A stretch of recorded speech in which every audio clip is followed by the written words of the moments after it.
আসসালামু আলাইকুম চেনেলটোলৈ আপোনালোক সকলোকে স্বাগতম জনাইছোঁ। আজিৰ ভিডিঅ'টোত কেইটামান গুৰুত্বপূৰ্ণ সাধাৰণ জ্ঞানৰ প্ৰশ্ন উত্তৰ উল্লেখ কৰা হ'ল। ভিডিঅ'টোৰ প্ৰথম প্ৰশ্নটো হৈছে কামাখ্যা মন্দিৰ কোনটো পাহাৰত অৱস্থিত? উত্তৰ নীলাচল পাহাৰ।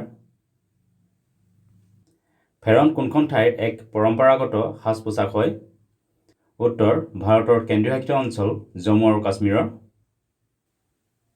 IPL দল KKRৰ সম্পূৰ্ণ অৰ্থ কি? উত্তৰ কলকাতা নাইট ৰাইডাৰ্ছ। শৈশৰ পথাৰ মানুহ কবিতা পুথিৰ কবি কোন? উত্তৰ হীৰেণ ভট্টাচাৰ্য। এই কবিতা পুথিখনৰ কাৰণে হীৰেণ ভট্টাচাৰ্যই 1992 চনত সাহিত্য অকাডেমী বঁটা লাভ কৰিছিল। 2024 বৰ্ষত কেইটা ভাষাক ধ্ৰুপদী ভাষাৰ মৰ্যাদা প্ৰদান কৰা হৈছে? উত্তৰ 5টা ভাষাক, আৰু এই 5টা ভাষা হ'ল অসমীয়া, বঙালী, মাৰাঠী, পালি আৰু প্ৰাকৃত ভাষা। গছৰ পাত হালধীয়া বৰণৰ হৈ পৰা ৰোগক কি বোলে? উত্তৰ ক্লৰোচিছ। মাইকী এডিছ মহে কি ৰোগ বিয়পায়? উত্তৰ ডেংগু।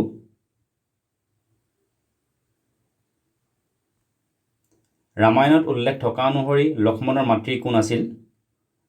উত্তৰ সুমিত্ৰা। দক্ষিণ ভাৰতৰ জনপ্ৰিয় বোলছবি বাহুবলীৰ পৰিচালক কোন আছিল? উত্তৰ S.S. ৰাজামৌলী। অৰুণাচল প্ৰদেশৰ ৰাজ্যিক পক্ষী অৰ্থাৎ ষ্টেট বাৰ্ড কি? উত্তৰ ধনেশ পক্ষী বা গ্ৰেট ইণ্ডিয়ান হৰ্ণবিল।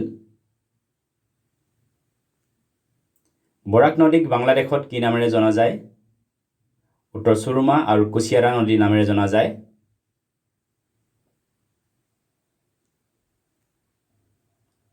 বিশ্বৰ আটাইতকৈ দীঘল ৰেলপথ সুৰংগ কোনটো?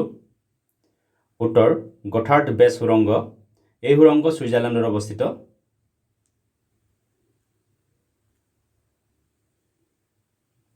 ভাৰতৰ কেন্দ্ৰীয় শাসিত অঞ্চল লক্ষদ্বীপৰ ৰাজধানীৰ নাম কি? উত্তৰ কাবাৰত্তি। ডং ভেলী ভাৰতৰ কোনখন ৰাজ্যত অৱস্থিত? উত্তৰ অৰুণাচল প্ৰদেশ। কিমান চনত দিল্লী ভাৰতৰ ৰাজধানী হৈছিল? উত্তৰ 1911 চনত।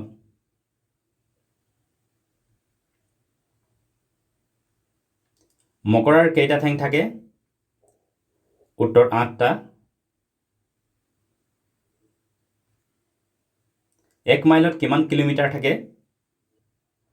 উত্তৰ প্ৰায় 1609 কিলোমিটাৰ।